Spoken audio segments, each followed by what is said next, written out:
시청자 여러분 안녕하십니까? 2026년 6월 2일 화요일 김용민 브리핑 시작하겠습니다.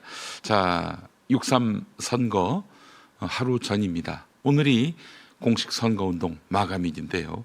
자, 공교롭게도 6월 3일 바로 내일이죠. 내일로부터 1년 전에 대선이 있었습니다. 21대 대선 당선자가 바로 이재명 대통령이었습니다. 곧 이재명 대통령이 당선된 선거일로부터 딱 1년 되는 날 6.3 선거가 있게 돼요. 그래서 중간 평가의 의미도 매우 크다 하겠습니다. 그래서 사실 여야 모두 긴장을 타고 있습니다. 우리도 긴장을 타는데 후보를 낸 정당은 오죽하겠습니까? 이재명 대통령도 마찬가지일 것입니다. 자, 경기도 고양시 덕양구 창릉동 모습 보고 계십니다. 15도 기온 분포 보이고 있는데 오늘 낮 최고 32도가 된다고 합니다. 와, 30도가 넘는군요. 완연한 여름이 시작된 것 같습니다. 맑은 날씨 예보됐습니다. 민주당 정청래 대표는 선거운동 마지막 날인 오늘 서울 청계광장에서 저녁 8시 마지막 유세를 펼칠 예정입니다. 국민의힘 장동혁 대표는 그보다 30분 뒤인 8시 반에 충남 천안에서 마지막 공식 유세를 열 계획입니다. 어제 폭발 사고가 발생한 한화 에어로스페이스 대전 사업장. 여기서 5분이 돌아가셨고 다친 분 2분 중에 한 분은 전신에 화상을 입어서 중태에 빠졌다는 안타까운 소식 우리가 어제 접했습니다. 사고 현장에 대한 합동 감식이 오늘 진행됩니다. 오늘 아침 신문기사 살펴볼까요? 조선일보부터 보겠습니다. 경기 평택을 국회의원 재선거를 앞두고 보수 단일화 논의가 난항입니다. 자유와 혁신 황교안 후보가 국민의힘 유이동 후보를 겨냥해 박근혜 대통령 총리 황교안, 박근혜 대통령 탄핵 유의동이라는 현수막을 내걸었습니다. 지역 정가에서는 단일화가 사실상 어려워진 것 아니냐 이런 관측이 나오는데요. 각종 여론조사에서 민주당 김용남, 국민의힘 유이동, 조국혁신당 조국 후보가 오차 범위 안팎의 접전을 벌이는 가운데 황교안 후보 지지율도 7에서 8%로 나타나 보수표 분산이 변수로 떠올랐습니다.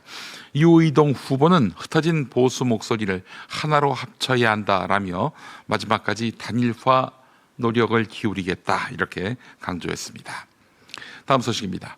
서울교육감 선거가 8명 다자구도로 치러지면서 후보들이 당락 못지않게 득표율 경쟁에 긴장하고 있습니다. 유효 투표의 15% 이상을 얻어야 선거 비용 전액을 보전받고 10% 이상 15% 미만을 받으면 절반만 돌려받습니다. 만약 10%를 넘지 못하면 최대 수십억 원에 이르는 비용을 후보가 모두 부담해야 합니다. 정당이 공천하는 선거 같은 경우 정당도 일부분 나누나요? 후보가 몽땅 다 뒤집어 쓰는 그런 일은 없어 보이는데 올해 서울교육감 선거 비용 보전 상한액은 37억 2천여만 원입니다. 이번 선거는 진보와 보수 모두 단일화에 실패해서 표 분산 가능성이 커졌고 여론조사에서도 부동층이 60에서 70%에 달해서 최종 득표율을 예측하기는 어려운 상황입니다. 서울 서소문 고가 차도 철거 공사가 안전관리계획 승인 전에 진행된 것으로 확인됐습니다. 건설기술진흥법상 시공사는 안전관리계획을 세워서 발주청 승인을 받은 뒤 착공해야 하는데 발주청이 어디입니까? 서울시 아닙니까? 서울시는 지난해 9월 공사를 시작했고 안전관리계획 최종 승인 통보일은 올해 2월 25일입니다. 국토안전관리원은 사고 전부터 주요 구조물 안전성 확인과 보강계획 마련을 요구했던 것으로 전해졌습니다. 서울시는 지난해 10월 조건부 승인 뒤 보완을 거쳐서 변경 승인한 것이라고 설명했지만 법 위반 여부는 수사 대상입니다.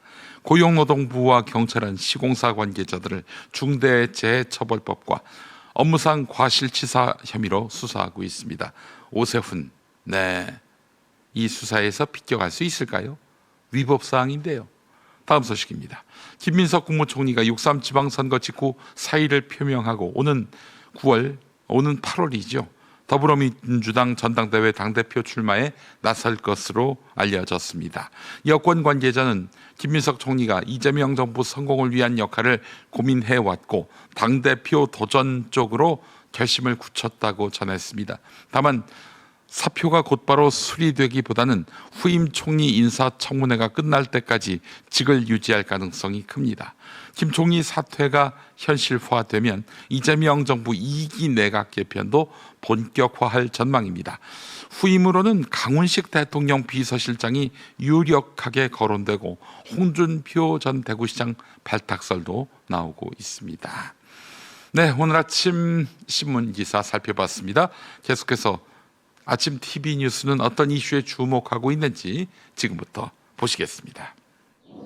이스라엘군의 공습을 받은 레바논 도심과 국경지대에서 흰 연기가 끊임없이 피어오릅니다. 공습 예고가 내려진 레바논 수도 베이루트 일대에서는 차량들의 탈출 행렬이 이어지면서 교통 혼잡까지 빚어집니다. 이스라엘은 최근 레바논에 자리 잡은 헤즈볼라에 대한 공격 수위를 한껏 끌어올리고 있습니다. לא יהיה מצב שחיזבאללה תוקף את ערינו ואת אזרחינו, ומפקדות הטרור שלו בביירות, בדאחיה, יישארו מחוץ לתחום. 이란은 즉각 강하게 반발했습니다. 이란 반관영 매체인 타스님 뉴스는 레바논 평화가 휴전의 전제 조건이었다면서 휴전이 위반된 만큼 이란 협상단은 대화와 문건 교환을 중단한다고 밝혔습니다. 이란 외무부도 모든 일에 배우는 미국이라면서 레바논 휴전이 종전을 위한 근본 조건이라고 강조했습니다. 산 너머에서 희뿌연 연기가 쉴 새 없이 솟구칩니다. 같은 시각 희고 검은 연기가 차례로 치솟는 장면이 대전 시내 곳곳에서도 목격됐습니다. 폭발의 충격으로 콘크리트 건물은 뼈대만 남았고 주변 구조물은 엿가락처럼 휘어졌습니다. 어제 오전 11시쯤 하나 에어로스페이스 대전 사업장에서 폭발 사고가 났습니다. 팡 소리가 나며 문이 막 흔들려 지진이 났나고 그렇게 생각했다고 오셔서 얘기를 하더라고. 폭발이 일어난 곳은 사업장 내 56동 세척공실로 괴음과 함께 지상 1층짜리 건물이 순식간에 불길에 휩싸였습니다. 불은 2시간여 만에 꺼졌지만 20대 계약직 근로자 2명과 50대와 30대 정규직 근로자 3명 등 작업자 5명이 목숨을 잃었습니다. 부상자는 2명으로 이 가운데 1명은 전신 화상을 입고 입원 치료 중입니다. 고용노동부는 해당 사업장에 작업 중지 명령을 내렸고 검찰과 경찰도 전담 수사팀을 꾸렸습니다. 타이완의 수도 타이베이에서 열린 2026 엔비디아 개발자 회의. 젠슨왕 엔비디아 CEO는 무대에서 차세대 AI 칩 베라루빈 양산을 시작했고 삼성전자, SK하이닉스의 고대 역풍 메모리 HBM4를 탑재했다고 밝혔습니다. Now in full production, HBM4 memory from Micron, SK Hynix, and Samsung. The Vera Rubin Compute Board. 젠슨왕 CEO는 전 세계 협력사를 소개하면서 한국의 네이버와 현대차 등을 언급했습니다. Here's Naver Cloud in Korea, Bank of Korea, Hyundai, so many incredible companies. 엔비디아 효과는 한국 증시에 고스란히 반영됐습니다. 삼성전자는 10%나 올랐는데 장중에 사상 처음으로 35만 원을 넘기도 했습니다. 주가가 급등하며 삼성전자는 단일 기업 최초로 시가총액 2천조 원을 돌파했습니다. 네이버도 16% 뛰었고 이번 주 젠슨왕 CEO 방한 시 회동이 예정된 LG전자는 2거래일 연속 상한가를 기록했습니다. 지난해 치킨집에서 이재용 삼성그룹 회장, 정의선 현대차그룹 회장을 만났던 젠슨왕 CEO는 이번엔 기업인들과의 만남 장소로 성수동의 한 삼겹살집을 선택한 걸로 알려졌습니다.